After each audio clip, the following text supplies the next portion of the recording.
I'm here with Kolten, the assassin Englund, competitor from out of Hensel Gracie Lake, Houston. He just had a fantastic fight, finished the fight really early with a badass knockout. How do you feel about your performance on that fight? Man, I felt like it was easy. I made a coffee right before I had the fight, and then I showed up to the venue, 35 minutes in the venue. I left. My coffee was still hot in my car. So it was an easy day at work. Yeah. So like, what made it easy? You think like your preparation just was good leading up to the camp? Everything just was firing off of all cylinders. How'd you feel? Man, I felt great. Everything was on point. I was sharp. I just knew that I needed to touch him on the chin one time, and then the fight was going to be over. And I just knew it wasn't about whether I was going to drop him. It was a matter of time before he opened up. Exactly. And then I was going to get my shot in. I knew I was going to get either the overhand or a left hook, and it was a left hook, and then a lot of right hands. Yeah. No, I mean, I saw it. It was a beautiful setup with that little low kick, drawing him in, and then he just fell right into your left hook. So exactly what you're talking about. What are your plans? I mean, coming up next? I'm sure you're getting a couple offers here and there, but what is in your mind right now? Man, I've had a couple of offers. PFL offered me to fight on their tournament against Brent Primus, and I turned that down because I wanted to chase the UFC dream. That's been my dream since I started MMA. I wanted to fight in the UFC and climb the ranks in the UFC. Who knows? I could fight for PFL one day, but right now that's just not on my goal. Like, that's not on my list of things to do. No, 100%. Yeah. I mean, there's money and then there's glory, right? And in UFC, that's where it's at, where you're going to get that name. Right. I'm on the short list, from what my manager has been telling me. I'm on the short list, so when someone gets injured, they're going to call me in if it makes sense. Stars have to align, and I have to be at the right place at the right time for an opponent. But I'm ready. I'm on weight. I'm ready to go.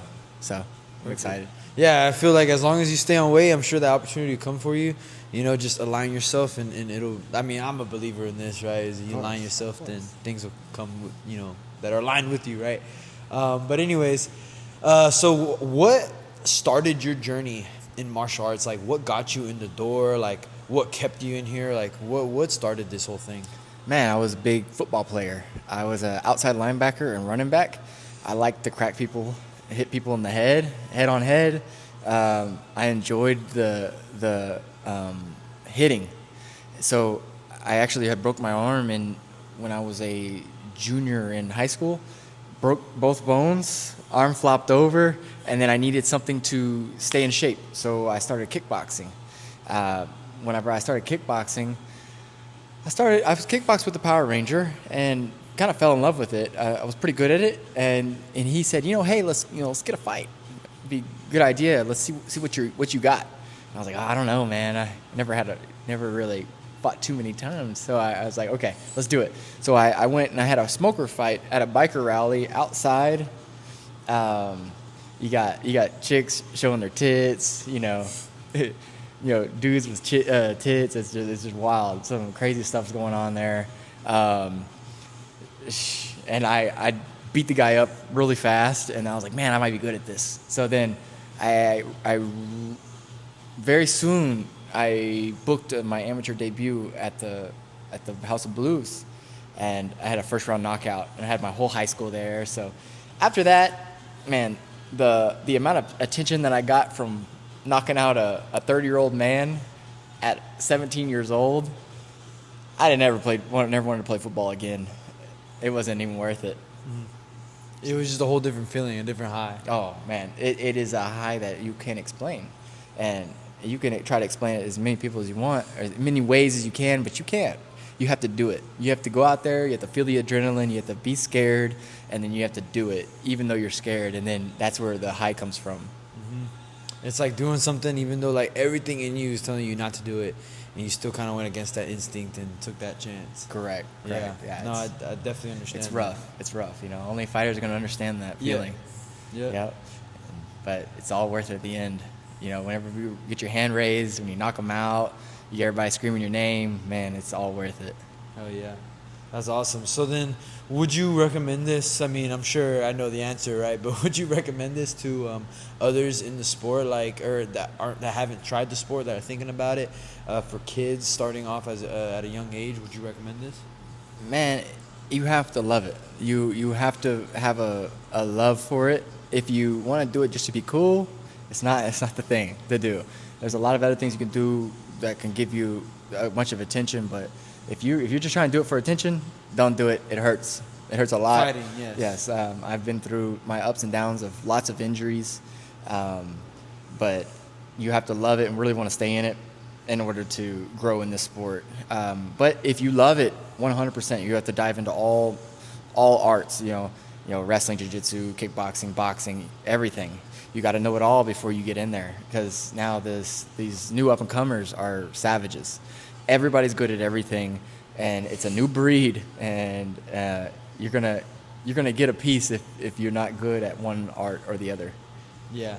There's always like some way to exploit a weakness now, and especially in this day and age, Of course. whenever it comes to stepping in the cage. Awesome. So then, what do you think about Fury Fighting as an organization? Have they treated you well?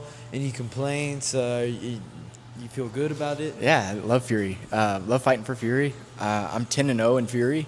I fought for them forever. I was fighting for Fury whenever they were Garcia Promotions. I was fighting for Fury whenever they didn't have any sponsors. The mat was white, solid white. Sounded like the cage was falling apart when someone slammed somebody. I fought for Fury way back then. So it's really cool to see how big Fury has gotten. They've grown so much. They're on UFC Fight Pass. They've got all the eyes. It's great. You can only be happy for people that you grew up with, that you see them shining. So it's really great. Give a lot of the up and comers a good eye, and like a good stage to reach that next level. This is the promotion to get into the UFC. So if you can shine here, you can definitely make it into the UFC in a matter of time. Yeah. Yeah. Yeah, I mean, you have, I know I have, we've fought for other, like, places and things like that, and Fury definitely is probably one of the, like, closest to, like, that feeling of, having the camera on you, and just how well-organized and like, a well-oiled machine like that, the way that they work, so. Man, I fought in Brazil, and that is wild. You would be thankful you're fighting for Fury. If you fought in Brazil, no rules, there was no locker room, no bathroom. I changed in front of all of my fans, put my cup on in front of all my fans. He was covering me with a shirt so that nobody saw. Put it on, and I said, "Hey guys," they said, "You're up. You're fighting now." My song was already playing. And I was like, "Guys, I just got here." I said, "I haven't even warmed up or stretched." And they said, "Well, it's too bad." I said, "Well, who's going to wrap my hands?" They said, "Nobody." And so I was like, "Well, who's got gauze? Who's got this?" And like, no, nobody's got anything. So I grabbed just a raw pair of gloves and put them on. Didn't even tape my gloves up. Put my gloves on, and then just took my shirt off and walked into the cage. God damn. And then I choked a guy out in I think it was 20 seconds. So I jumped the guillotine on him. He entered in, and I was like, man, fast as I can get out of here. But as soon as I got that done, like I said, Fury is extremely organized, and you don't have crazy people. You do have crazy people there, but there in Brazil, there's no barrier. Fury has a barrier that, TDLR doesn't let you cross over into the cage for good reasons. Yeah. For these reasons exactly, I walk out of the cage, and a drunk guy threw a bunch of wad of cash at me and wanted to fight me. And I looked at the cash, counted to see how much it was first, because I was all about whooping him for a stack of cash. It wasn't much. He was drunk. He was probably 250 pounds, just all beer belly. So I laughed at him, and then we kind of got into a little pushing argument, and then they got separated, and my coach tried to fight him, and it was craziness. But I think 3 people tried to fight me as soon as I choked out one guy. So crazy, man. It's that really goes to show you the difference between Fury and some of these other organizations. Yes, it's crazy. It's very, Fury is extremely organized. It's one of the top tier promotions in the world, and you know, if you want to do something wild, fight in Brazil. Well, all right. Well, there you go. I mean, now we know that we're a little spoiled having Fury in this area and, having such a great organization. But great interview, bro. Awesome.